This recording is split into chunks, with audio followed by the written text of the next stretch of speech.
Hi guys and welcome back to TomTalks. Make sure to like, share, subscribe, comment, all that good stuff. And today we're going to be talking about the latest Marvel film, Thor, Love and Thunder, which is the fourth Thor film. I think he's the first Marvel character to get 4 films. So, Thor. Apparently I can't pronounce my THs, so you may be confused between me saying 4 and 4, but sorry, that's the breaks. Them's the breaks. I was kind of excited for this film. I've never loved the 4 films. Like, the first 2 are probably some of my least favourite Marvel films, personally, especially for The Dark World. Thor Ragnarok was pretty good. I didn't love it as much as most people, but I had a fun time with it. And I had a fun time with this film. I'd say overall that probably this is the second best Thor film in my opinion. And we're going to get into that. So, first of all, the positives. This was a very fun film. There was a lot of vibrancy and there was a lot of heart in this film, which I think it must be accredited to Taika Waititi. I think he's a good director. He brings a lot of colours and vibrancy to his films. And I think that's the case here because, you know, with Marvel films, you kind of know what to expect most of the time. And this was one of those Marvel films that was a bit more standard Marvel, if you know what I mean. Like Spider-Man and Doctor Strange sort of, they had their own things going on and they were sort of developing the story a bit.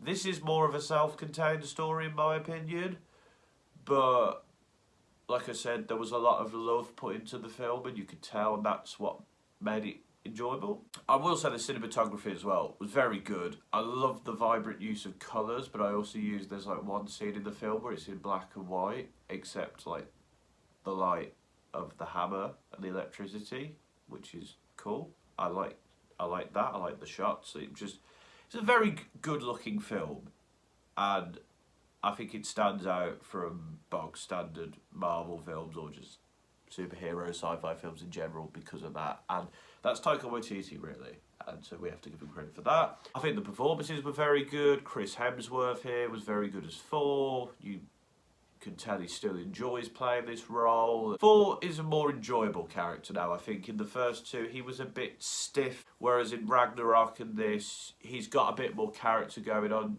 with him.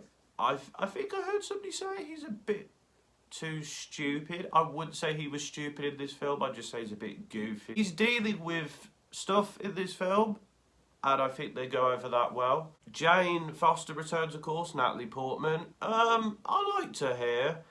I didn't love her. I feel like the whole joke, oh, she needs a catchphrase, it's like, we don't need that. Like, Natalie Portman's a good actress. I've seen her in, like, some great stuff like Black Swan. She's amazing in that. Here, she's good. She does what she needs to do here. I never loved the character of Jane Foster, and I feel like they didn't particularly explore her in any great detail until this film. I like what they did with this story, though. I think that her and Thor's relationship was better explained here, and I didn't feel the weight of her dying at the end, and I kind of knew it was going to happen because, I mean, I've watched Marvel films. You can tell when somebody's about to die. I felt like they handled that decently, and her having cancer, I think, was handled okay. I don't think it was explored in great detail, but the problem, I think, with this film is there's a kind of a lot going on and it's not explored brilliantly, but it's explored enough for me to be happy with it or fine with it. Like, I think if some of these themes were explored in greater detail, this film would be bumped up a bit score-wise and in my enjoyment levels, but that's just the way it is. Tessa Thompson as Valkyrie was good here, although they kind of tried to explore love. I think love is like the main theme of this film, and it's explored in decent detail. They kind of try to explore it with her, but then they don't. It's like, why did you try to do that if you're not going to go into detail? But she's cool here. Korg is cool, although I feel like the comedy bit, he's overused a bit. Like, there's moments I like where he's like basically just talked about how the Warriors 3 are just killed off and can't remember their names because nobody really cared about those characters, which I found quite funny. But then there's other scenes where it's just a bit like, eh. And his fake out death was like, I was like, oh, they've killed Korgoth. Oh, that's a shame. He's an enjoyable character. And it's like, oh no, he's alive. On to the comedy a bit. We'll get into what I wasn't massive on in a minute. Christian Bale as the God Butcher. Christian Bale put in a really good performance here. Christian Bale is a great actor. I would have liked to explore this character a bit more because it feels like God Butcher is like quite a big character, and we don't really look at much God Butchery. But he is a good villain. Like, he's one of the better Marvel villains in my opinion, purely because Christian Bale is a great actor.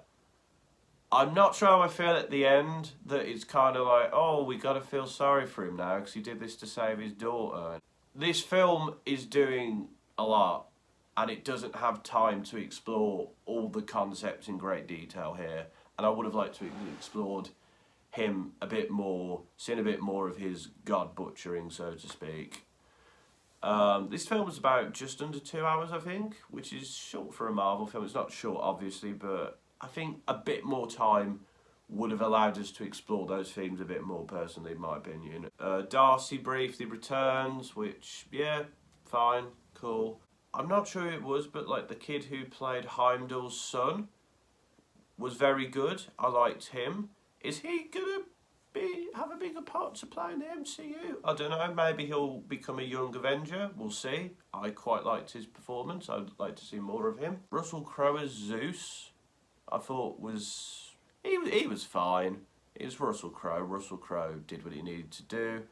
I think he encapsulated well the sort of bombast and the greed of the gods and them sort of being like, oh, it's fine. We don't need to worry about this. I'm fine with what they did, but I'm not sure how I feel because like one of the end credits scenes is him saying to Hercules to hunt down Thor, which means I think we're getting another Thor film, which I'm fine with if it's good. For how I feel about that, I don't know. I guess I'll see. But Marvel seems to be like they're doing a lot at the moment. They've introduced the Young Avengers, the multiverse, the gods. There's a lot of stuff going on in Phase 4. The fight scenes were fun. They were quite enjoyable to watch.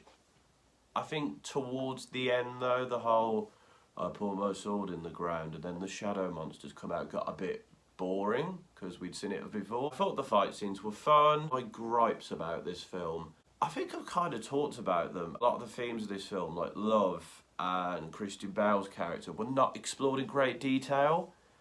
And that kind of annoyed me a bit because I would have liked to have seen them explored in a bit more detail. The Guardians of the Galaxy were like, they were at the start of the film and then they just disappear. It feels a bit like, to me, Guardians 3 was supposed to come out before this and then that would go into this. And I think then that would have made more sense, but because Guardians 3 is out next year, because the whole James Gunn thing, yeah, so there's that. They were decent while they were there. I don't think it would have made sense for them to be in this story, but then I would have just said, I don't know, I would have done something different, to be honest, with that. It did feel kind of samey old Marvel-y, sort of the plot structure again. I knew what was going to happen to Jane as soon as they said, oh, if you pick up the hammer again, then it will kill you. It's like, oh, well, Thor's going to need her. I think it was a decent send-off to her character, although there's an end credit scene with her where Heimdall says, welcome to Valhalla. So, who knows, maybe she'll come back from the dead. We'll see. Although I don't feel like Natalie Portman... Would she want to come back? I don't know. I guess we'll see. Again, to summarise, this was a fun film. I like the cinematography. I think the themes here could have been explored better, but were explored decently overall. The actors were all doing a decent job here. Christian Bale was a pretty good villain. And yeah, I had a good time here. I had fun. It was enjoyable to watch. The comedy was very hit and miss. There was like some bits which didn't make my eyes roll, But I think there's the scene with like the speaker and they're like bobbing their heads to Mary J. Blige, and it's like, okay, this isn't funny, but whatever. The comedy, I think, at times was a bit normy, in my opinion. So yeah, but then that's what you get with a Marvel film, I think. Overall, I enjoyed this a decent amount. I'd probably watch it again. It's a fun film. If you like Marvel, you'll enjoy this. If you don't like Marvel, I don't think this is going to really change your opinion, to be honest. And a lot of people seem to be not happy with this film overall, which, yeah, I can understand that. I would give this 7 out of 10. And I'd probably say in the Phase 4 films, it's my third favourite behind Spider-Man and Doctor Strange. Thanks for watching, guys. I hope you enjoyed. And until next time, this has been another TomTalks.